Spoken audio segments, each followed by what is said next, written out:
नमस्कार, बहुत स्वागत है आपका डिबेट लाइव बड़ी बहस मध्य प्रदेश में। मैं हूं आपके साथ अमित शर्मा। क्या देश की राजनीति में अब मोदी ही विकास की गारंटी बन गए हैं? ये सवाल इसलिए क्योंकि भाजपा इस बार का लोकसभा चुनाव भी मोदी और उनकी गारंटियों पर लड़ रही है।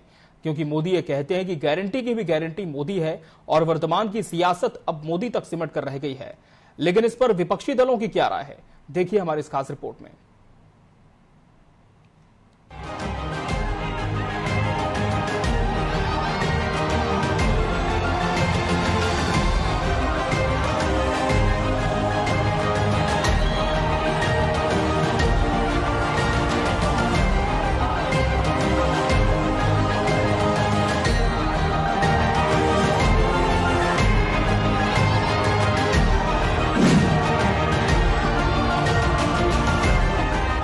2024 में लोकसभा में भाजपा सनातन और मोदी के चेहरे पर आगे बढ़ रही है।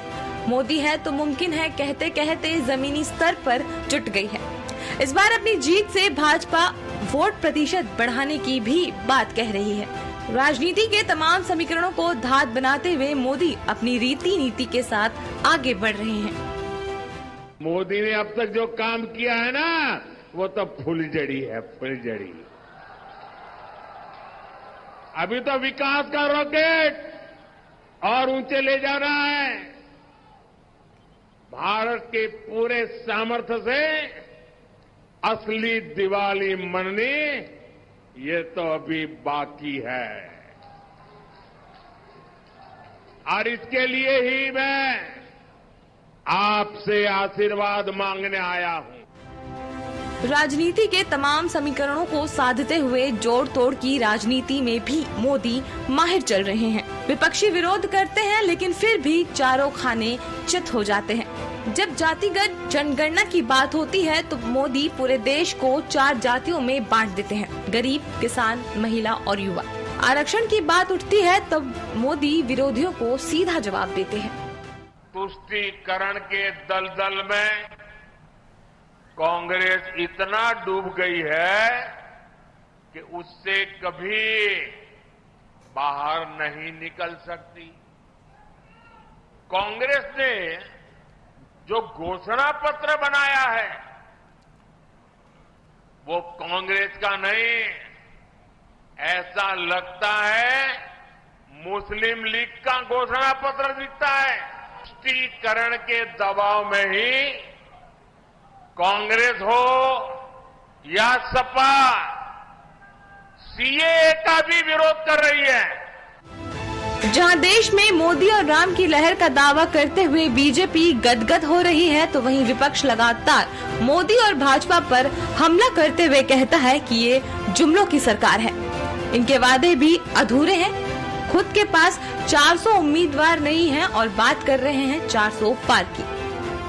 400 पार जाने के लिए 400 से ज्यादा उम्मीदवार खड़े करना जरूरी है ना बीजेपी के। 400 तो उम्मीदवार चुनाव नहीं लड़ रहा बीजेपी के।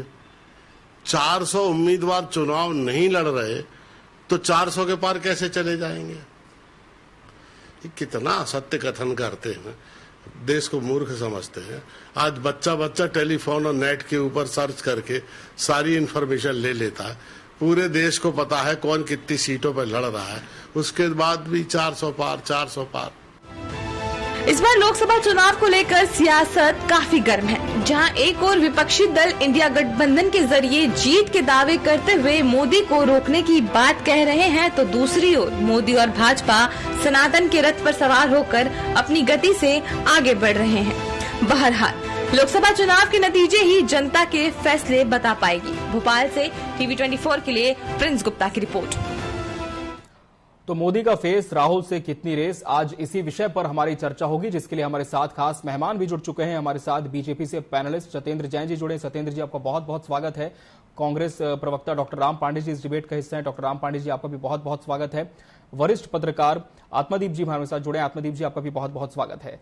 सत्येंद्र जी, 2024 के लोकसभा चुनाव में सनातन और पीएम मोदी की गारंटी, क्या इन दो मुख्य बिंदुओं से ही बीजेपी चुनाव जीतने के लिए पूरी तरह आश्वस्त है?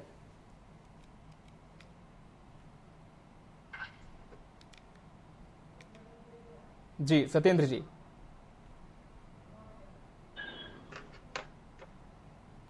सत्येंद्र जी, क्या आप मुझे सुन पा रहे हैं? चलिए सत्येंद्र जी से संपर्क करने की कोशिश करेंगे। डॉक्टर राम पांडे जी की कहना यह है कि बीजेपी का कि लगातार जो मोदी की गारंटियां है, जनता को इस पर पूरा भरोसा है, लेकिन कांग्रेस की बात करें तो जरा भी एतबार नहीं है। लेकिन कांग्रेस के पास इन गारंटियों की काट क्या है? जैसे अभी आपने कहा कि सनातन और मोदी की गारंटी, जो भाजपा से आप सवाल कर रहे थे जी। तो हमारे संविधान के अनुसार धर्म के नाम पर वोट मांगना गलत है, ये आचार संहिता का उल्लंघन है।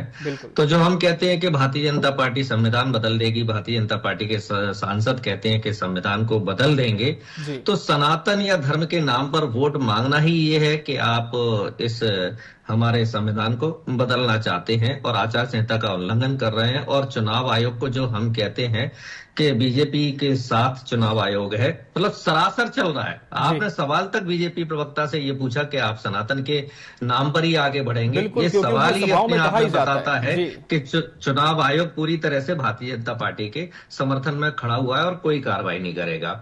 अब जहां तक मोदी की गारंटी, तो एक सिंह में कहा है कि जब नाश मनुष्य पर छा जाता है तो पहले विवेक मर जाता है। तो जहां अहंकार बढ़ जाता है तो वहां बुद्धि विवेक काम नहीं करती है और इंसान मैं करता हूं। उस मैं के कारण हमारे देश के जो 140 करोड़ लोग हैं, जिसमें वरिष्ठ पत्रकार भी हैं, वरिष्ठ एंकर भी हैं, वरिष्ठ राजनेता भी हैं, एक से एक बुद्धिजीवी भी हैं, सब अप्रासंगिक हो गए। मतलब ऐसा लगता है कि देश 140 करोड़ लोगों का है और 140 करोड़ लोगों में से केवल एक आदमी के पास दिमाग है, एक आदमी के पास बुद्धि है, बाकी सब लोग देश के मूर्ख हैं।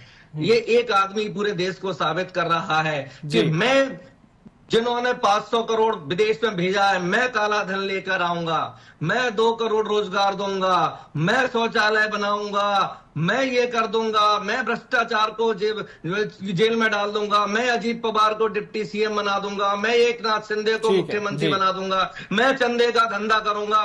तो ये मैं हमारे समाज में हर जगह गलत माना गया है। बचपन से ही हमारे परिवार में, घरों में सिखाया जाता है कि मैं ये होता है, ये अहंकार का सूचक होता है। और इस मैं के कारण भारतीय जनता पार्टी कहीं नजर नहीं आती है, भारतीय जनता पार्टी के अनुषंगिक संगठन कहीं नजर नहीं आते हैं। आज मैं जब रोड पर निकलता हूं, चौराहों पर होर्डिंग बैनर लगे होते हैं, मोदी ने ये किया, मोदी ये करेगा, भारतीय जनता पार्टी का नाम नहीं, भारत सरकार का नाम नहीं, जनता का नाम नहीं। जनता 30% इनकम टैक्स दे रही है, 28% जीएसटी दे रही है, जनता मर रही है, जनता को कुछ नहीं, यहां तक कि भारतीय जनता पार्टी को भी खत्म कर दिया। मोदी ये करेगा, मोदी ये करेगा।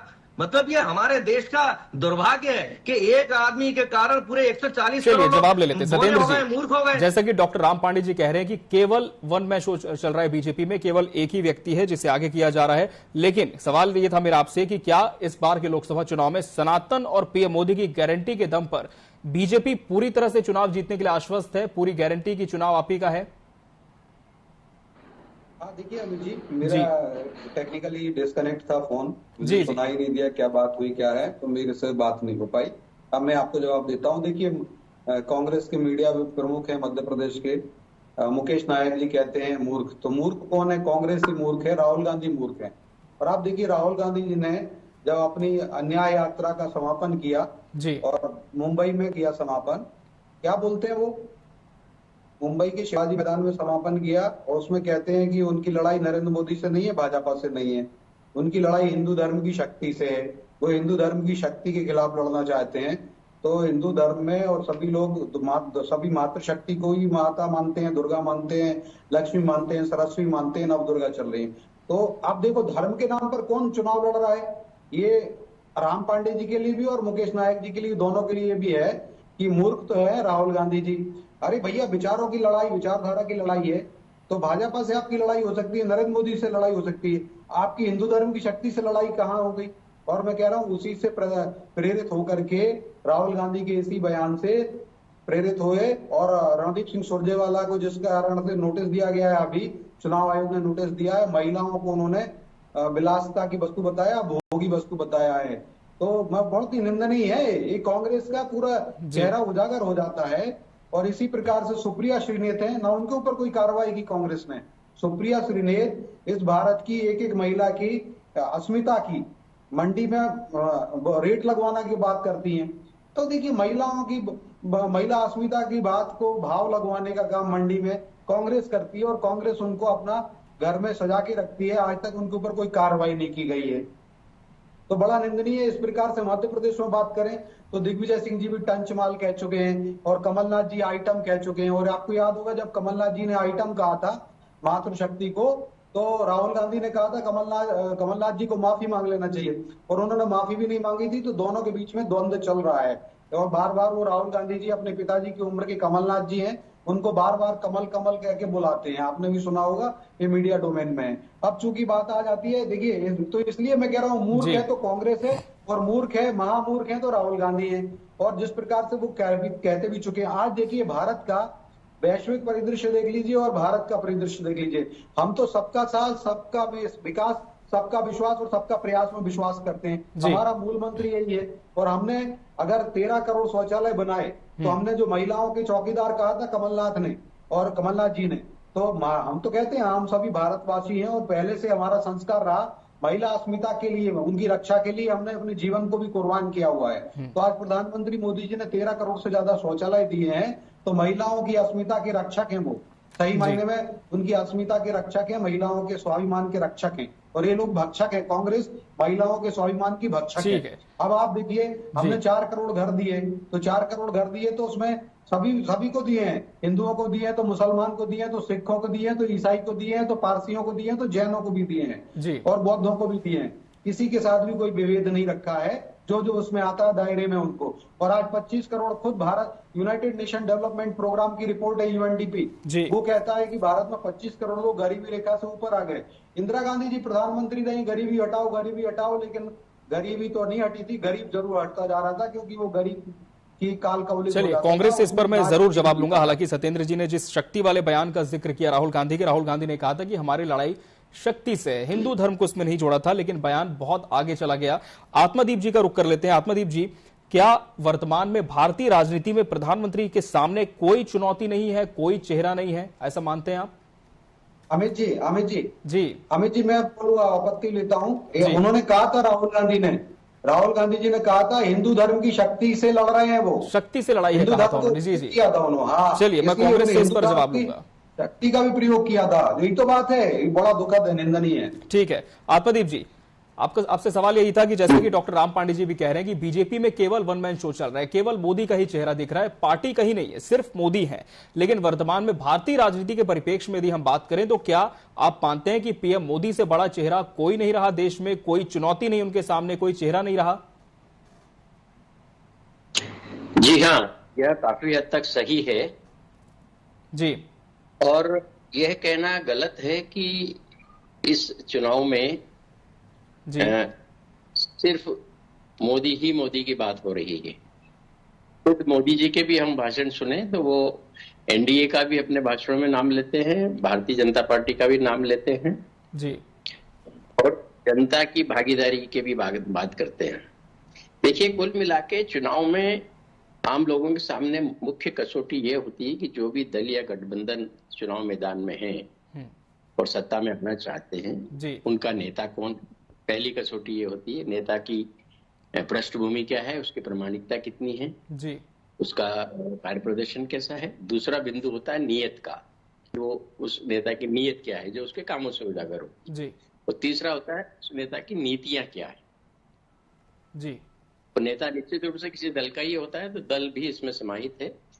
तो इन तीनों कसौटियों पे आज देखा जाए तो निष्पक्ष ढंग से अगर सोचे तो वाकई ये आजाद भारत के इतिहास में शायद पहला ऐसा लोकसभा चुनाव है जिसमें विपक्ष की चुनौती बहुत कमजोर है।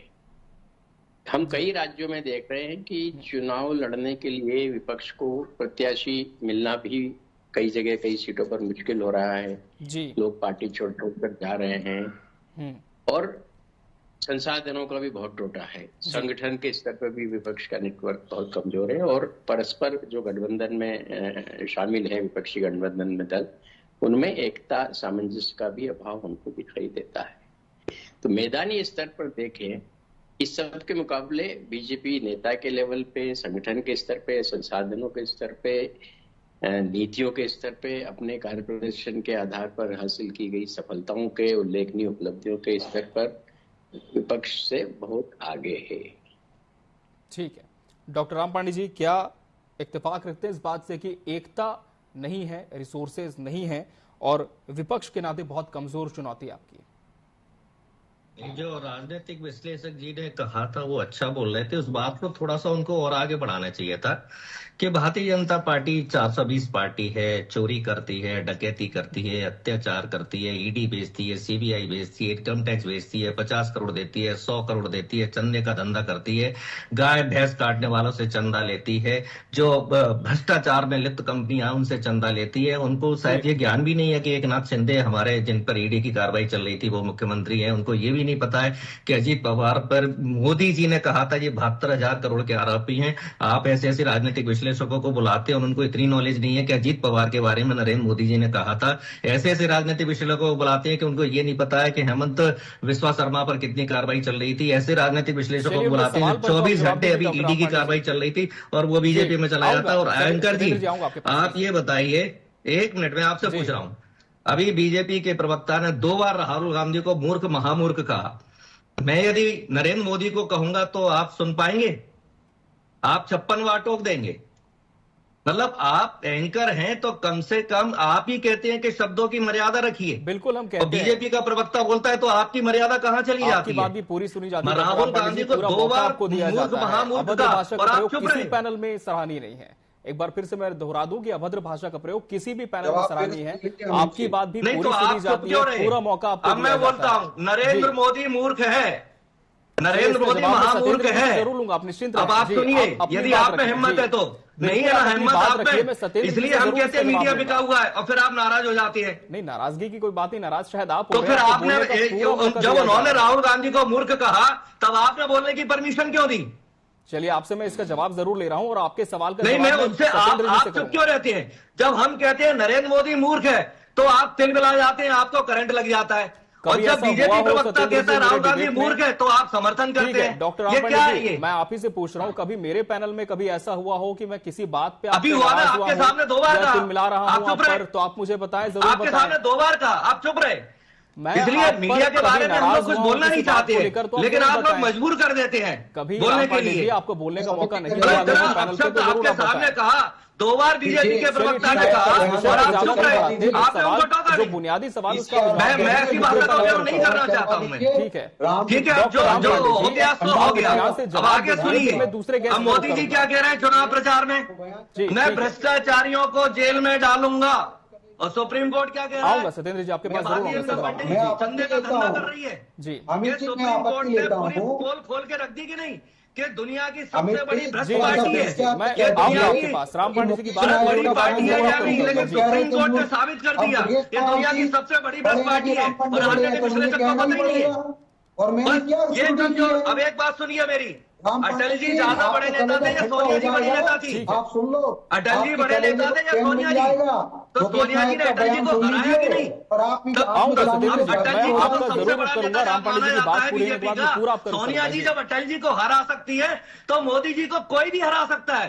राहुल गांधी तो बहुत बड़े नेता है, 11,000 किलोमीटर की यात्रा कर चुके हैं। सोनिया गांधी जी अटल जी को हरा चुकी है 2004 में। राजनीतिक विश्लेषक को पता ही नहीं है। चलिए सत्येंद्र जी आपकी बात पूरी करें, आरोपों पर जवाब कि राहुल गांधी बहुत बड़े नेता है, मोदी जी को हरा सकते हैं। देखिए जी, मैंने तो कभी नहीं कहा ऐसे, लेकिन आप देखिए जिस प्रकार से मैं कहता हूं राम पांडे जी का कलेजा ठंडा हो जाएगा अगर आप मुकेश नायक जी का बयान सुनवा दीजिए, उनको बहुत शांति मिलेगी। ये प्रारंभ किया तो मुकेश नायक जी ने किया। मुकेश नायक जी मध्य प्रदेश में मीडिया हमारे इसी शो में चला है वो पैकेज जी। हाँ, उसमें कहा है उन्होंने 2 बार कहा है वो मूर्ख शब्द सुनवा दीजिए अंकर जी। मैं आपसे निवेदन करता हूं मुकेश तो मैं कहता हूं प्रधानमंत्री जी ने अब जिस व्यक्ति को ये नहीं पता कि आप मोबाइल फोन में भारत को बोल रहे हैं, शुरुआत में एक बार और सुनवा दीजिए, जनता देख लेगी कौन मुकेश नायक जी को सुनवा दीजिए आप। सत्येंद्र जी की बात पूरी जी। सत्येंद्र जी हाँ, आप शांत रहिए। देखिए राम जी, मैं बड़े ध्यान से सुन रहा था। नहीं, मैं आपकी बात का समर्थन कर रहा हूं जैन साहब। आपकी बात का समर्थन कर रहा हूं कि मुकेश नायक जी का वीडियो चलवा दीजिए। सत्येंद्र जी आपकी बात पूरी करें पहले जी। हाँ बिल्कुल सही है, आप समझाइएगा मुकेश नायक जी को कि भैया आप इनसे कहिए ना, जैसे मैं बोल रहा हूँ कि मुकेश नायक जी का वीडियो चलवाएंगे तो आप कहिए ना कि चलवाइए। सत्येंद्र जी की बात पूरी होने दीजिए, हम डिबेट पर ये शो पर ही सत्येंद्र जी आपकी बात पूरी करें। आपका दिमागी संतुलन खो गया मेरे मित्र, पूरी कांग्रेस का खो गया है। पूरी कांग्रेस के कुएं में भांग मिली हुई है, उस भांग वाला ही पानी सारी कांग्रेस पी रही है, इसलिए अनर्गल का वीडियो चला दीजिए, इनकी आत्मा को शांति मिल जाएगी। पता है इनकी आत्मा को शांति मिल जाएगी, मुकेश नायक जी का वीडियो चलवा दीजिए। आप सुन लीजिए, अमित जी से कहिए बिल्कुल साउंड म्यूट कर दीजिए। दर्शकों का अपमान क्यों करें? मैं अपने समय बोल रहा हूँ, मैं इनके समय नहीं बोलूंगा, बात पूरी मैं प्रॉमिस करता हूँ। ठीक है, आत्मा जी करो करेंगे जी। हाँ बस मुझे समय दे दीजिए। देखिए राहुल गांधी जी को आज भी ये नहीं पता कि आज मोबाइल फोन भारत में बनने लगे। भारत विश्व का दूसरा सबसे बड़ा मोबाइल निर्यातक देश भी हो गया। मैन्युफैक्चरर तो है ही है भारत में, और निर्यातक भी दूसरा बड़ा, second largest exporter of mobile phones. और लेकिन वो आज भी कहते हैं चीन, मोबाइल फोन चीन में बनते हैं। वो आज कहते हैं टी शर्ट चीन में बनती है। अरे भैया वस्त्र उद्योग में भारत महारत हासिल किया हुआ है, उसको चीन में बहुत आगे है भारत वस्त्र उद्योग में। वो कहते हैं टी शर्ट चीन में बनती है। तो मूर्खों के सरदार ने कहें तो क्या कहें। और मल्लिकार्जुन खड़गे जी हैं जिनको ये नहीं पता। फिर देखिए एंकर जी, फिर आप भी डूब रहे हैं। मैं नरेंद्र मोदी को चोर कहूंगा तब आप शांत रहिएगा। क्या देते हैं संसद के अंदर। मैं आपका रुख करूंगा, मुकेश नायक जी की बात को मैं कह दूं जी, मुकेश नायक जी की बात को कह दूं कि हम 450 और मतलब लगभग 500 सीटों पर लड़े होंगे पिछले चुनाव में। आप देख लीजिएगा लोकसभा चुनाव में लगभग 470 से ज्यादा सीट पे लड़े। इस बार भी हमारी उतनी सीटें से अधिक पे हम लड़ेंगे। तो निसंदेह हमने 370 का लक्ष्य, हमने धारा 370 हटाई है। भगवान रूपी जनता जो है हमें 370 का तिलक हर बूथ पे कर रही है। 370 से ज्यादा तो कमल, और एनडीए का जो है 400 से ज्यादा का आंकड़ा, 400 पार जरूर होगा। और मोदी जी का जो आपने कहा, मोदी जी विश्व की ब्रांड बन गए हैं। द वीक करके जो अमेरिकी मैगजीन है, बड़ी प्राचीन पत्रिका है, उस पत्रिका ने भी इंटरव्यू छापा। और आज पहले एक बार इंदिरा गांधी जी जब प्राइम मिनिस्टर थी उनका फोटो छापा गया था, और इस बार उनका क्या द अनस्टॉपेबल मोदी करके उनका इंटरव्यू भी छापा और उन्होंने कवर पेज भी लगाया है। तो मोदी जी को और 15 से ज्यादा विश्व के देश है जो अमेरिका जैसे देश हैं, उनके सबसे सर्वोच्च सम्मान जो होता है लीजन ऑफ मेरिट जो है अमेरिका का, उससे भी उनको सम्मानित किया गया है। फ्रांस का सर्वोच्च सम्मान मिला हुआ है, दुबई का सर्वोच्च सम्मान मिला है, अभी भूटान गए थे तो भूटान का सर्वोच्च सम्मान मिला है। तो मोदी जी भारत के लिए तो एक ब्रांड नहीं है, विश्व के लिए ब्रांड है। और आज देखिए जिस प्रकार से विश्व अग्नि में, युद्ध की अग्नि में दग्ध हो रहा है या बीमार हो रहा था, कोरोना चल रहा था, तो भारत ने ही विश्व को मानवता के लिए राह दिखाई, कोरोना की वैक्सीन भेजी, दवाएं भेजी। और आज विश्व में युद्ध वगैरह रोकना होते हैं तो मोदी जी से बात की जाती है। ठीक है आत्मदीप जी, आज पीएम मोदी एक वैश्विक नेता बन चुके हैं, जैसे कि बीजेपी कह रही है एक ब्रांड बन चुके हैं। लेकिन दूसरी तरफ हम कांग्रेस की बात करें, क्या जो गठबंधन हो रहा है ये विपक्ष को इस लोकसभा चुनाव में मजबूती देगा पीएम के खिलाफ? जी नहीं। देखिए जनता गठबंधन पे तब विश्वास करती है जब वह एक रस हो जी, समवेत स्तर में जिसकी आवाज आती हो, जिसके समान कार्यक्रम हो, समान विचारधारा हो जी। इस बार तो विपक्षी गठबंधन की एक बहुत बड़ी कमी रही है कि कोई सामान्य न्यूनतम कार्यक्रम भी तैयार करके जनता के सामने नहीं रखा गया है। केवल और केवल चुनाव में रेवड़ियां कैसे बांट सकते हैं, जो पिछले 3 राज्यों की विधानसभा में भी हुआ कि हम ये फ्री देंगे, ये फ्री देंगे, इसके आधार पर हमको वोट मिल जाए, वही नीति अभी भी चल रही है। तो इससे विश्वसनीयता नहीं बनती है। दूसरी तरफ एनडीए का गठबंधन है जो अपने उल्लेखनीय काम, अपने कामों का रिकॉर्ड सामने रख के और आगे क्या करने वाले हैं उसके आधार पर जनता से समर्थन मांग रहा है। दोनों में बहुत अंतर है। और एक सबसे बड़ी बात आप ये देखिए कि जो देश के प्रमुख अखबारों में जो कॉलम राइटर हैं, जो मोदी जी के विरोधी भी हैं, कई लेखक या पत्रकार या राजनीतिक विश्लेषक, उनमें से कोई भी अभी तक किसी ने ये नहीं लिखा है अपने चुनावी विश्लेषणों में कि इस बार जी एनडीए के अलावा कोई दूसरा गठबंधन भी सत्ता में आ सकता है। ये संभावना तो व्यक्त कोई कर ही नहीं रहा। इसके अलावा कड़ा मुकाबला है पूरे देश में, ऊंट किसी भी करोड़ पे बैठ सकता, इस तरह की भी कोई बात आज तक जो मोदी से असहमत है उन लेखकों विश्लेषकों की तरफ से भी सामने नहीं आ रही। ठीक है, इससे भी तस्वीर क्या बन रही है देश में पता लगता है। ठीक है, डॉक्टर राम पांडे जी जवाब दें, क्या तस्वीर जो बन रही है देश में वो पता पहले लग चुका है चुनाव के, क्या मुकाबला एक तरफा है? आप लेखक और विश्लेषकों को देखिए जी, उनमें आपको एक भी ओबीसी नहीं मिलेगा, एक भी एससी नहीं मिलेगा, एक भी एसटी नहीं मिलेगा, एक भी अल्पसंख्यक नहीं मिलेगा। क्या ये लेखक और विश्लेषक नहीं हो सकते? क्या ओबीसी 50% वोट नहीं देता है? क्या 15% एससी वोट नहीं देता है? क्या 8% एसटी वोट नहीं देता है? क्या 15% माइनॉरिटी वोट नहीं देता है? 90-95% जिनकी आबादी है उसमें एक भी लेखक विश्लेषक नहीं। सारी संपादकीय आप उठाकर देख लीजिए, सारे मीडिया के मालिकों को उठाकर देख लीजिए, सारे जो वरिष्ठ संपादक है मीडिया मालिकों को उनको उठाकर देख लीजिए। आपको ओबीसी नहीं मिलेंगे, आपको एससी नहीं मिलेंगे, आपको एसटी नहीं मिलेंगे, आपको अल्पसंख्यक नहीं मिलेंगे। अब 1% जो लोग लिख रहे हैं क्या वो 99% लोगों का भविष्य बनाएंगे? आज प्रधानमंत्री के कार्यालय में 90 आईएएस अधिकारी हैं, उसमें केवल 3 ओबीसी, 1 एससी एसटी। क्या ये लोग बताएंगे कि क्या योजनाएं हैं? तो इसलिए ये जनगणना भी नहीं करा रहे हैं। 2021 में जनगणना होनी थी, 3 साल हो चुके हैं, कांग्रेस हर 10 साल में जनगणना कराती थी। इसलिए अभी बीजेपी प्रवक्ता ने महिलाओं पर बहुत ज्ञान बांटा था।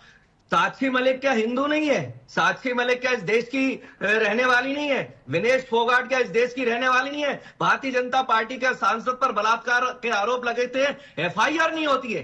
दिल्ली प्रदेश में एफआईआर नहीं होती है, हरियाणा में एफआईआर नहीं होती है। सुप्रीम कोर्ट कहता है कि ओलंपिक विजेताओं के साथ बलात्कार हो रहे हैं और एफआईआर नहीं होती है।